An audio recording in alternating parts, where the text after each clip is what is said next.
Now that your background of the first screen is in place, let's move back to the blocks section.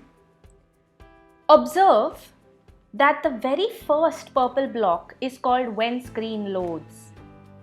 This block's function is just as it states. It basically means that when the app screen opens or loads, something needs to happen. Everything that you put inside this particular block will show up as soon as the app opens. The first thing we do is click on the block, keep it clicked, drag it to the workspace, and then drop it there. The title must appear as soon as the screen loads. And thus, let's look for the block that says Set Title Text to My Game.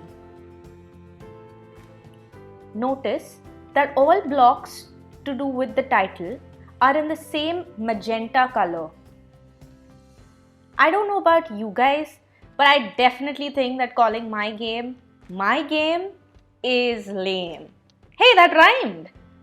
Anyway, so I'll click on the inside of the text box where it says My Game and delete it. And change it to Monster Bird. Monster Bird. Okay, not very well written. Monster Bird. Perfect. Maybe it's not the best name, but you guys get creative. The next thing I want to do is to make my title look good. Notice that the two blocks under the Set Title Text to My Game block is Set Title Size and Set Title Color.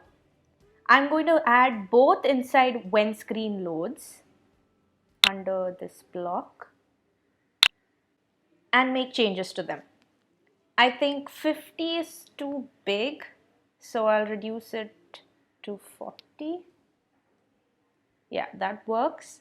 And maybe change it to this yellow.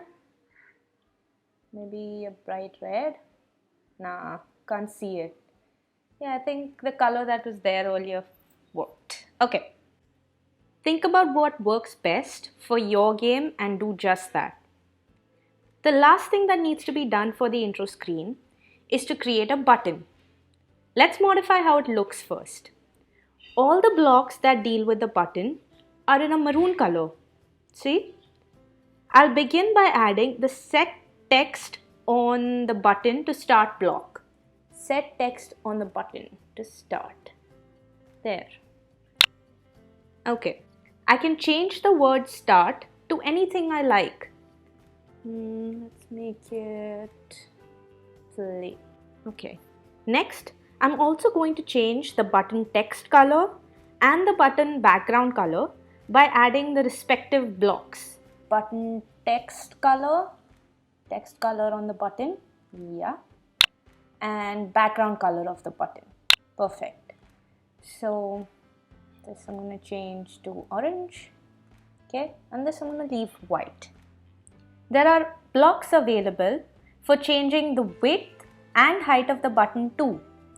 For those who don't know what width is, it is the extent of a rectangular button from one side to another, or left to right, or vice versa. And the height is the extent from the bottom to the top. Let's try changing it really quickly. I'm going to make the width 60 and the height 40. Done. Okay, now the final thing to do for the button is to make it work. This you won't find under the maroon blocks because it has to do with function and not the aesthetics or looks. Look at the green blocks. Drag and drop the when button clicked block onto the workspace. This time it will be separate from the set of code we have written under when screen loads, because we don't need the button to be clicked or the screen to shift to the game screen as soon as the screen loads.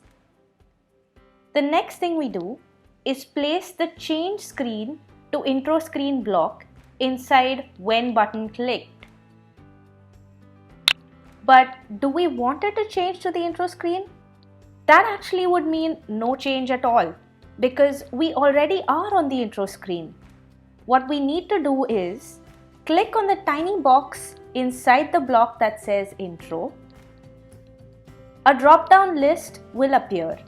Choose the game screen option. Now if you click on the button you made, you will shift to the game screen. You can use the reset button to shift back to your intro screen.